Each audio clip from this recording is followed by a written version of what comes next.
तो दोस्तों कल के लेक्चर में हमने पढ़ा था average power in case of purely resistive circuit. तो एवरेज पावर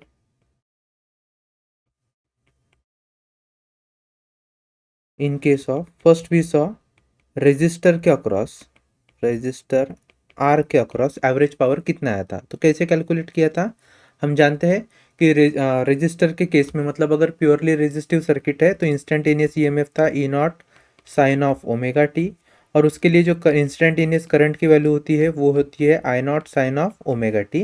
फिर यहाँ से हमने इंस्टेंटेनियस पावर कैलकुलेट किया था which was E into I. Then we saw average power. तो एवरेज पावर हम कैसे निकालते हैं, तो हमने समझा था, देखिए कोई भी पावर क्या होता है, वर्क डन अपॉन टाइम। अगर मुझे एवरेज पावर निकालना है तो आपको चाहिए होगा average work done upon time for that average work done.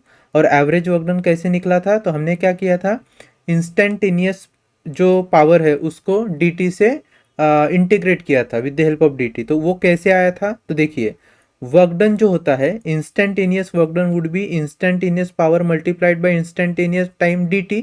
और फिर इस इंस्टेंटेनियस वर्क डन को अगर हम इंटीग्रेट कर ले ओवर अ कंप्लीट साइकिल तो ये हो गया आपका average work done over complete cycle और डिवाइडेड बाय टाइम। तो एवरेज वर्क डन कैसे आया था, फिर 0 से लेकर t instantaneous power multiplied by dt divide by time t। So हमने लिखा था 0 to t integration instantaneous power into dt divided by time t। ठीक है, तो इतनी बात आपको समझ में आ गई होगी। Now let's start with the next part that is average power in case of purely inductive circuit.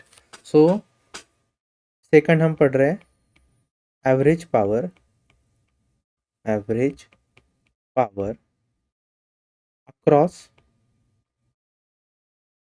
Inductor,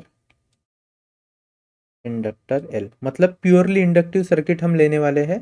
तो देखिए डायग्राम मैंने यहाँ पर निकाल रहा हूँ। Suppose this is a coil, this is my coil having self inductance L, it is connected across N AC source of EMF ई। ठीक है, और यहाँ से जो पास होने वाला करंट है वो है आर। अब हम जानते हैं कि सबसे पहले हम इंस्टेंटेनियस पावर कैलकुलेट करेंगे और उसके बाद में एवरेज पावर कैलकुलेट करेंगे। तो इंस्टेंटेनियस पावर के लिए हमारे पास वैल्यूज होनी चाहिए instantaneous current and instantaneous voltage की। तो सबसे पहले हम लिखते हैं कि जब भी हम कोई भी सर्किट लेंगे तो हमारे पास मान के चलते हैं कि इंस्टेंटेनियस ईएमएफ या इंस्टेंटेनियस वोल्टेज की वैल्यू है। तो क्या होता है instantaneous EMF in case of purely inductive circuit, if it is given by E naught sine of omega t, then I would be equal to, अब इंस्टेंटेनियस सॉरी ये जो इंडक्टर होता है उसके केस में ईएमएफ लीड करता है, तो ईएमएफ लीड कर रहा है मतलब करंट लैग कर रहा है। So I would be writing I naught sine of omega t minus जो फेज डिफरेंस होता है between EMF and inductor that is pi by two. This is something that we have already seen. Now let's calculate instantaneous power. Instantaneous power. So again instantaneous power is the summation of instantaneous voltage and instantaneous current. So instantaneous voltage का relation है हमारे पास which is E naught sin of omega t into instantaneous current कितना है I naught sin of omega t minus pi by to. ठीक है, अब देखिए मैं इसको क्या लिख सकता हूँ, I can write E naught I naught sine of omega t. अब यहाँ पर जो ये दिख रहा है आपको sine of omega t minus pi by two, इसे हम लिख सकते हैं minus of sine pi by two minus omega t. ठीक है, this is something that I can write. Now minus sine जो है उसको मैं आगे लेकर आ रहा हूं, तो क्या हो जाएगा minus of E naught I naught sine of omega t and this, ये जो sine of omega pi by two minus omega t है that can be written as cos of omega t. इसको हम क्या लिख सकते हैं, कॉस ऑफ ओमेगा टी, चलेगा। अब देखिए जो आपका इंस्टेंटेनियस पावर की वैल्यू है वो अब आ चुकी है minus of E naught I naught sine of omega t into cos of omega t. ठीक है, तो ये है हमारा important relation for instantaneous power. अब हम कैलकुलेट करेंगे average power. So average power, अब एवरेज पावर अक्रॉस इंडक्टर क्या आएगा, तो हम जानते हैं average power is nothing but average work done over a complete cycle, लिख सकते हैं इसे complete cycle divided by time, क्योंकि पावर होता है work done upon time, so time over a complete cycle. तो पावर ओवर कंप्लीट साइकिल क्या होता है, it's a time period. So basically I am writing average power is nothing but work done over average cycle, average work done over complete cycle हम लिख सकते हैं भैया instantaneous work done, उसको integrate करेंगे 0 से t डिवाइडेड बाय आपका time period t। तो इस तरीके से हमें एवरेज वर्क डन मिल जाएगा अगर हम इंस्टेंटेनियस वर्क डन को इंटीग्रेट कर ले राइट फ्रॉम 0 से लेकर t तक, which is nothing but your one complete cycle. So एक कंप्लीट साइकिल पर ही एवरेज पावर निकालते थे हम लोग। चलो इंस्टेंटेनियस वर्क डन कैसे निकल जाएगा, तो we know power is work done upon time, so work done is equal to power into time, so instantaneous work done would be instantaneous power into instantaneous time, so again 0 to t which was your instantaneous power multiplied by instantaneous time क्या होता है, very small amount of time, that is elemental time or dt divided by your t। so now average power would be 0 से लेकर मैं t तक लिख रहा हूँ। इंस्टेंटेनियस पावर का एक्सप्रेशन है हमारे पास, क्या है वो, minus E naught I naught sine of omega t cos of omega t, so minus E naught I naught sine of omega t into cos of omega t divided by your time period t। So I am writing here minus of E naught I naught upon time period t and we have 0 to t sine of omega t into cos of omega t, अच्छा D T छूट गया था and this is d t. ठीक है, चलो आगे बढ़ते हैं। So I am writing my average power is equal to minus of E naught I naught divided by T, now integration of 0 to t sine of omega t cos of omega t d t. अब एक काम कर लेंगे, latest multiply and divide by 2। तो अगर multiply and divide by 2 करते हैं तो यहाँ पर क्या आ जाएगा direct, this would be 2 times of sine of omega t cos of omega t, और 2 को नीचे मैं लिख रहा हूँ। So I am writing here minus of E naught I naught upon 2t। अब देखिए जो हमारा इंटीग्रेशन है 0 से लेकर t तक, इसमें जो 2 into sine of theta into cos theta क्या होता है, 2 sine theta into cos theta is sine of 2 theta, तो मैं यहाँ पर लिख सकता हूँ sine of 2 times of omega t into d t. अब साइन का इंटीग्रेशन होता है माइनस कॉस, तो यहाँ पर साइन 2 ओमेगा टी का इंटीग्रेशन होगा minus cos of 2 omega t divided by 2 omega, so this would B minus E naught I naught upon 2t, और साइन ओमेगा 2 का इंटीग्रेशन में लिख रहा हूँ minus cos of 2 omega t divided by 2 omega and limits will be from 0 to t।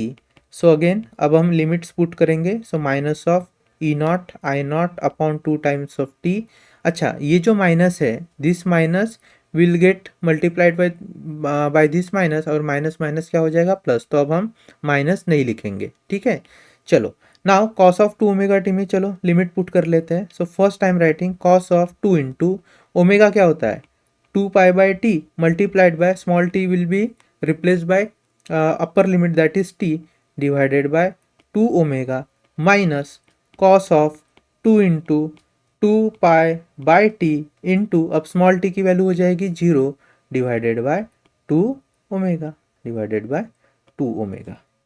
ठीक है, अब देखो E naught I naught upon 2t, अगर आप ध्यान से देखोगे तो ये टी टी कैंसिल हो जाएगा, टी टी कैंसिल हुआ तो बचता क्या है cos of 4 pi, cos of 4 पाई की वैल्यू क्या होती है ऑब्वियसली 1, सो ये होगा 1 अपॉन 2 ओमेगा माइनस, यहाँ पर देखिए 0 से अगर मैं इसे मल्टीप्लाई करूंगा तो हो जाएगा कॉस ऑफ 0, कॉस ऑफ 0 की भी वैल्यू कहती है 1, सो 1 अपॉन 2 ओमेगा। तो यहाँ पर हमारे पास बचा है यहाँ पर 1/2 ओमेगा, और यहाँ इस सेकंड एक्सप्रेशन में भी बचा है 1/2 omega. Now 1/2 omega minus 1/2 omega is 0, and 0 multiplied by anything is 0. So I can write that average power is 0 in case of purely inductive circuit.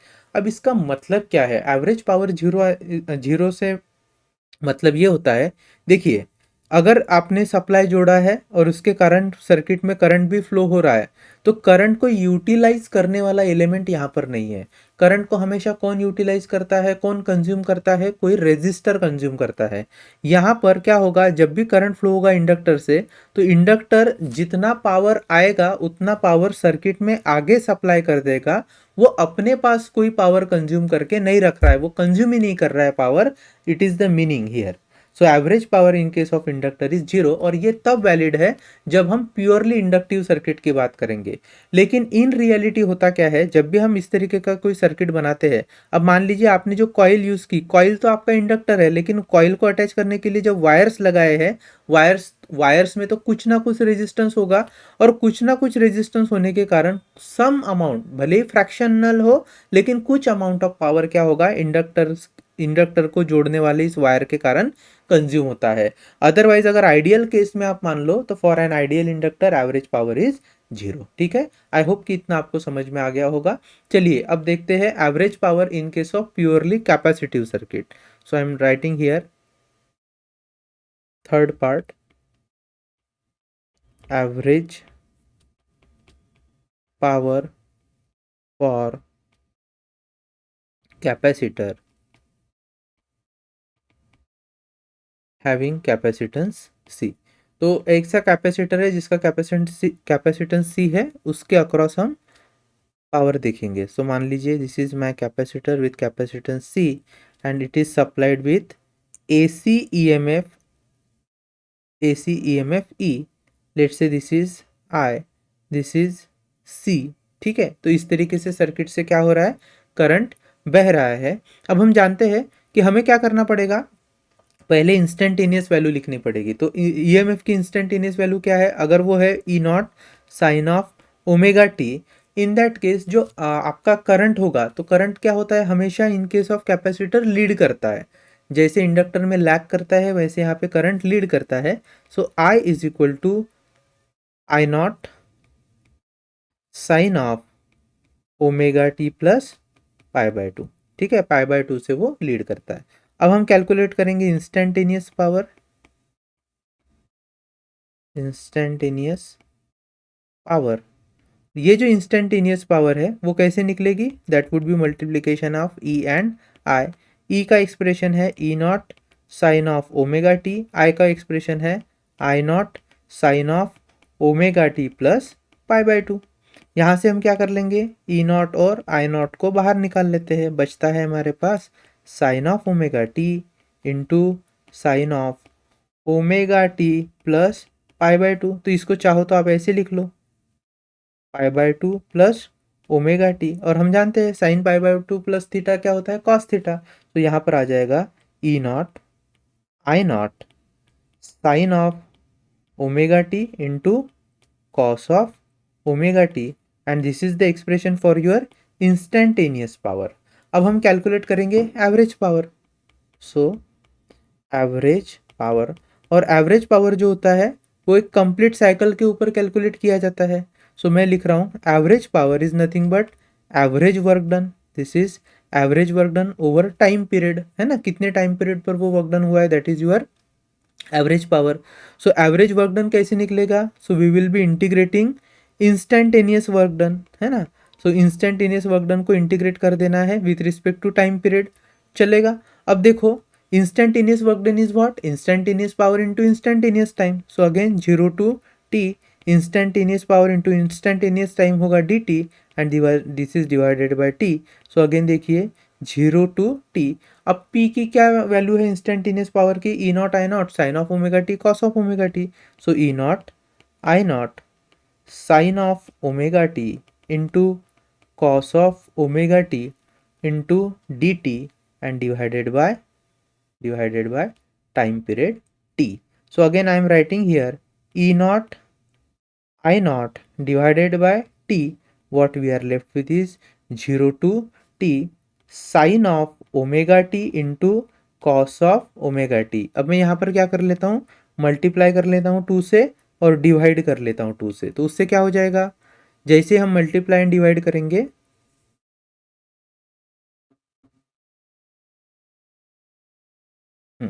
तो जैसे ही हम मल्टीप्लाई डिवाइड करेंगे तो एवरेज पावर का एक्सप्रेशन हो जाएगा E naught I naught divided by 2t into, again it is 0 to t, 2 into sin of theta into cos of theta is sin 2 theta, so that's why it becomes sin of 2 times of omega t into dt.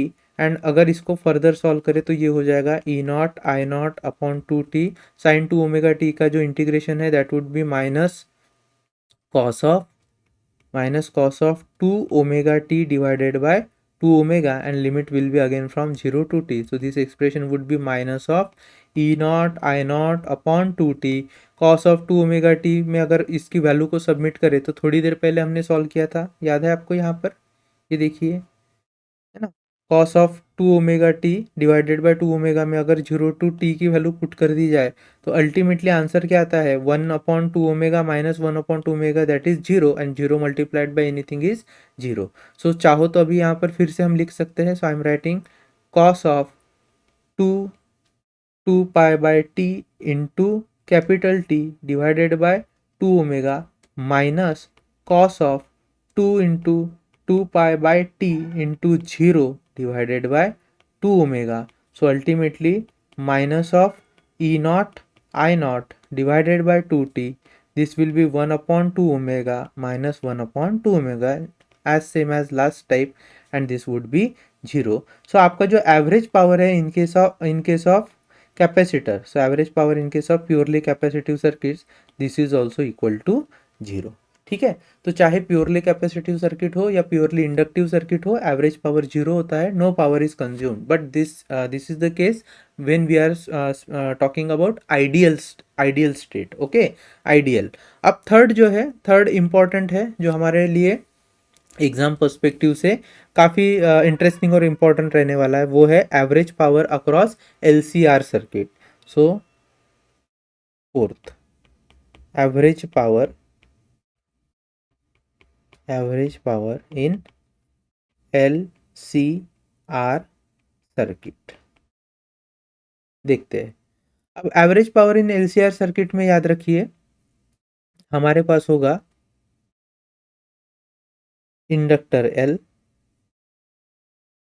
Capacitor C and then resistor R. All the three will be connected across alternating EMF E. यहाँ पर मैं कोई की ले लेता हूँ and we are joining this circuit like this. ठीक है, अब सर्किट से जाने वाला करंट होगा I, EMF E है ही, this is inductor, this is capacitor and this is your resistor. चलेगा. अब देखिए फिर से हम इंस्टेंटेनियस पावर कैलकुलेट करेंगे, एवरेज पावर कैलकुलेट करेंगे and we will get our expression. But सबसे पहले स्टार्ट करना पड़ेगा हमें कहाँ से? Instantaneous value of EMF and instantaneous value of current से.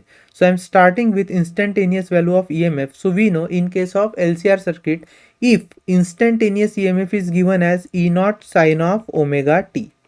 ठीक है, तो जो इंस्टेंटेनियस करंट होगा उसका एक्सप्रेशन क्या होगा? तो ये एक्सप्रेशन चेंज हो सकता है. कैसे हो सकता है? अगर मान लीजिए हमारे सर्किट में इंडक्टर जो है वो डोमिनेटिंग है, सो इंडक्टर डोमिनेटिंग होगा तो ईएमएफ लीड करेगा, ईएमएफ लीड करेगा तो सर्किट में करंट लैग करेगा. और अगर कैपेसिटर डोमिनेंट है तो करंट लीड करेगा, ईएमएफ लैग करेगा. और इसमें जो लीड और लैग करेगा, चाहे ईएमएफ लीड करे या करंट लीड करे, तो वो जितने फेज से लीड करेगा या जितने फेज से लैग करेगा उसका जो फाई होता है वो फिक्स होता है यहाँ पर. तो मैं यहाँ पर लिख रहा हूँ I can be I naught sine of omega t plus minus phi. अब फाई क्या है? This is the phase in between EMF and current, whether either of them is leading और लैगिंग, इट डजेंट मैटर. ठीक है, चलो इतना हमने लिख लिया है. So we will start with instantaneous power.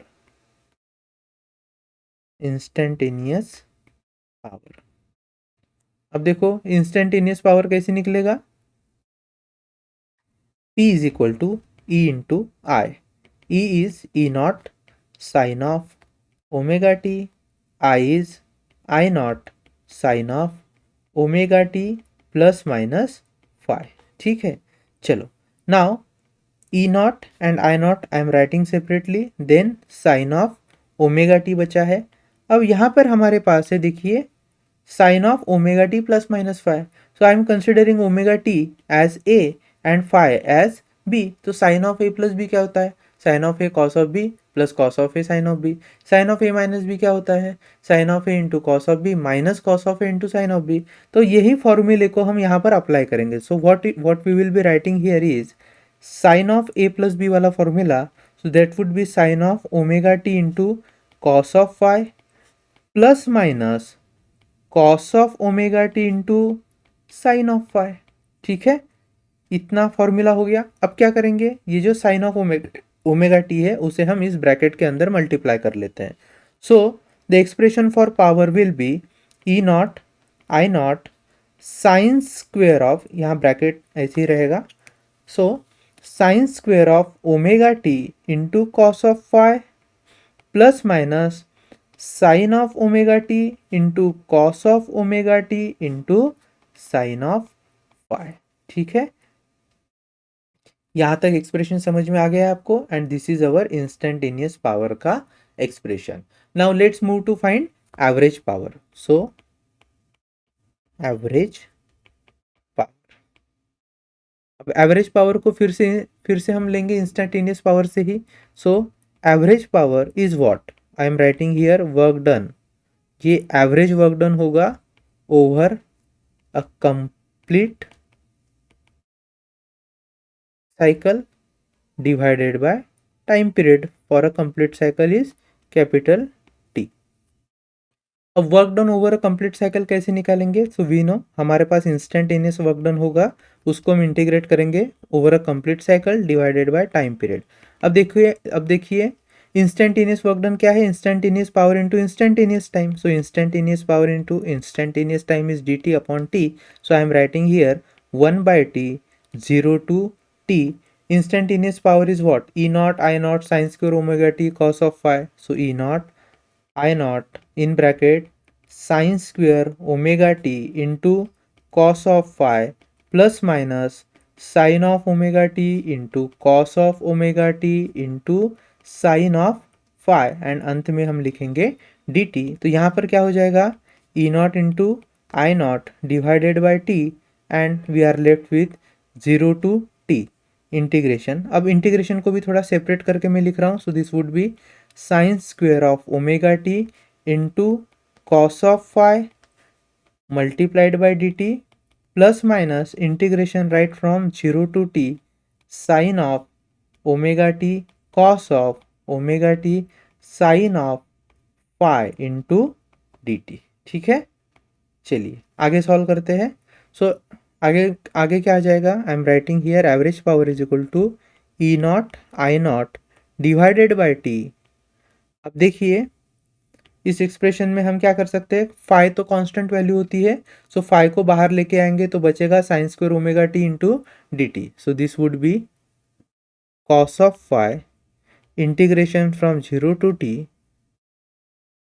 Then sine square omega t d t plus minus, और यहाँ से देखिए सेकंड एक्सप्रेशन से हम क्या लिख सकते हैं, साइन फाई बाहर लेकर आ सकते हैं। So I am writing sine of phi integration from 0 to t then sine of omega t cos of omega t into d t. Okay, एक और चीज़ हम यहाँ पर कर सकते हैं, मैं यहाँ पर मल्टीप्लाई बाय 2 और डिवाइड बाय 2 कर लेता हूँ। तो उससे क्या हो जाएगा, देखो आगे हमारे पास आएगा E naught I naught divided by T. अब देखिए कॉस ऑफ फाई जैसे का वैसा, और ये जो इंटीग्रेशन है sine square of omega t, इसको हम कैसे कर सकते हैं, 1 minus cos of 2 times of omega t divided by 2, और उसके बाद में लिमिट्स वगैरह पुट करें तो इसका आंसर हमें डायरेक्टली पता है which is T by 2। This is T by 2। Then plus minus, अब देखिए ये जो फैक्टर है sine of phi divide by 2, उसके बाद में हमारे पास बचता है integration of 2 into 2 sine of omega t into cos of omega t. थोड़ी देर पहले हमने देखिए उसको सॉल्व किया था in case of inductive circuit और कैपेसिटिव सर्किट। तो 2 into sine of omega t cos of omega t, आगे सॉल्व किया तो आया था sine of 2 omega t substitute करके, फिर देखा था साइन ऑफ 2 ओमेगा टी का इंटीग्रेशन होता है minus cos of 2 omega t divided by 2 omega, minus sine आगे लेकर गए थे। तो अगर 2 ओमेगा टी, ये जो कॉस ऑफ 2 ओमेगा टी है, वहां पर जीरो और टी की वैल्यू मतलब अपर लिमिट और लोअर लिमिट की वैल्यू पुट कर देंगे, तो इसमें क्या आया था 1/2 omega minus 1/2 omega which is nothing but zero, and zero multiplied by anything is zero. तो उसी कॉन्सेप्ट को लेकर इसका इंटीग्रेशन आएगा zero, zero multiplied by sine of 5 divide by 2 is also zero, so what we are left with is zero absolutely. Now I can write E naught I naught divided by T cos of phi multiplied by T by 2। ठीक है, अब यहाँ पर देखिए ये T और ये T cancel हो जाएगा, तो हमारे पास बचता क्या है फिर, E naught I naught divided by 2 into cos of phi. ये कॉस फाइ है क्या, cos phi is nothing but your power factor, हमने इम्पीडेंस ट्रायंगल में इसकी बात की थी, जो होता है R by Z. So cos of phi is R by Z, और जेड क्या है, Z is impedance in LCR circuit, और इसकी वैल्यू थी under root of R square plus x L minus X C का होल स्क्वेयर। ठीक है, तो चलो now E naught upon I naught को मैं लिख सकता हूँ, sorry E naught into I naught upon 2 को मैं लिख सकता हूँ E naught upon root 2 then I naught upon root 2, और ये है cos of phi, and we know E naught upon root 2 is E R M S, I naught upon root 2 is I R M S, and this is cos of phi. So average power in case of LCR circuit is given by E naught ERMS IRMS into cos of phi. This is our required expression. ठीक है, चलिए आगे बढ़ते हैं। अब मैं आपको कुछ स्पेशल केसेस बताता हूँ। So let's see special cases. Special cases क्या है, in LCR circuit if suppose XL is exactly equal to XC, मतलब जो इंडक्टिव रिएक्टेंस है और कैपेसिटिव रिएक्टेंस है वो अगर दोनों सेम हो जाए तो उस केस में हम जानते हैं वैसे सर्किट को हम बोलते हैं नॉन इंडक्टिव सर्किट। तो मैं यहाँ पर लिख रहा हूँ फॉर नॉन इंडक्टिव सर्किट। सो नॉन इंडक्टिव सर्किट में क्या होता है, XL is exactly equal to XC, और ऐसे केस में हमने देखा था फॉर नॉन इंडक्टिव सर्किट में जो इम्पीडेंस है मतलब कॉस ऑफ फाइ है which is nothing but R by Z, तो जेड की वैल्यू क्या हो जाएगी नॉन इंडक्टिव केस में, जेड की वैल्यू होगी under root of R square plus XL minus XC, तो जीरो हो जाएगा, और उसका स्क्वेयर मतलब जीरो का स्क्वेयर, तो अंत में बचता है Z is equal to under root of R square which is nothing but R. तो मैं यहाँ पर लिख रहा हूँ R upon R, R by R cancel हो जाएगा, सो आपके पास बचा है cos of phi is equal to 1। Cos phi की वैल्यू कितनी होती है, 1 होती है in case of non inductive circuit. Therefore आपका जो एवरेज पावर होगा फॉर नॉन इंडक्टिव सर्किट वो क्या आएगा, E R M S into I R M S into 1, और यही तो हमारा फॉर्मूला निकल कर आया था फॉर प्योरली रेजिस्टिव सर्किट। तो नॉन इंडक्टिव सर्किट में कॉस फाइ की वैल्यू 1 है, सो इट मीन्स कि सर्किट अब हमारा प्योरली रेजिस्टिव हो चुका है। ठीक है, और सेकंड अगर स्पेशल केस की मैं बात करूँ तो सेकंड केस में हम कहेंगे, मान लीजिए if the circuit LCR circuit, if the LCR circuit is either capacitive, purely capacitive or purely inductive, so purely capacitive और इंडक्टिव। तो हम जानते हैं प्योरली कैपेसिटिव और प्योरली इंडक्टिव में फाइ की वैल्यू कितनी होती है, पाई बाय 2, मतलब लीड और लैग कितने से होता है, पाई बाय 2 से लीड होता है, तो कॉस ऑफ पाई बाय 2 की वैल्यू क्या होती है, जीरो। इसका मतलब है एवरेज पावर जो E R M S into I R M S multiplied by आपका कॉस ऑफ फाइ था, तो कॉस फाइ की वैल्यू अगर जीरो है सो अल्टीमेटली आपका एवरेज पावर ही क्या हो गया, जीरो। सो आप अगर आपका सर्किट प्योरली कैपेसिटिव और इंडक्टिव है तो ऑटोमेटिकली एवरेज पावर जीरो तो आना ही है, बिकॉज हमने देखा है कि इंडक्टर और आपके जो कैपेसिटर होते हैं वो कोई भी पावर अपने पास होल्ड करके नहीं रखते, जितना आएगा उतना सप्लाई कर देते हैं।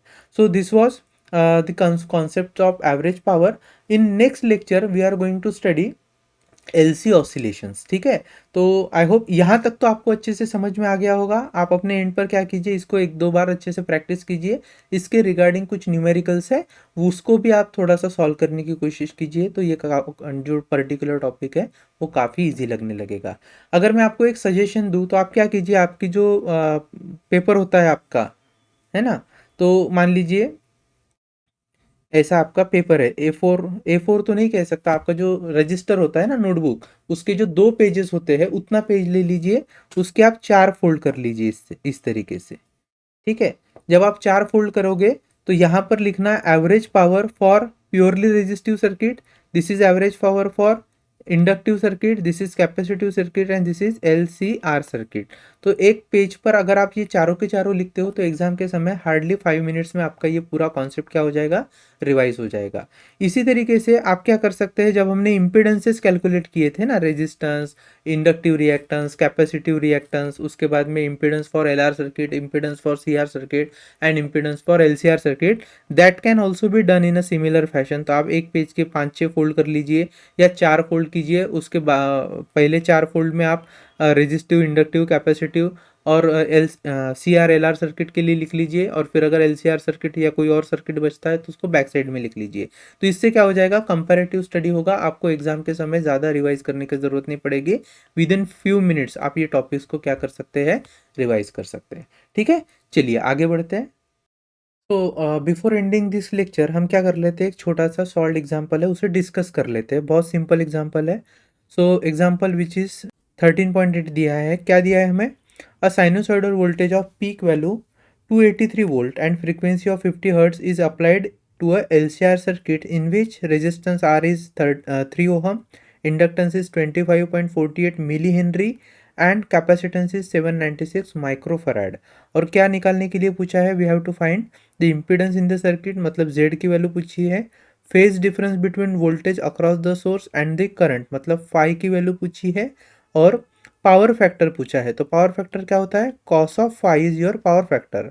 और लास्ट में पूछा है power dissipated in the surface, मतलब पावर इज एवरेज पावर की हमें बात की है, which is ERMS, IRMS and your power factor that is cos of phi.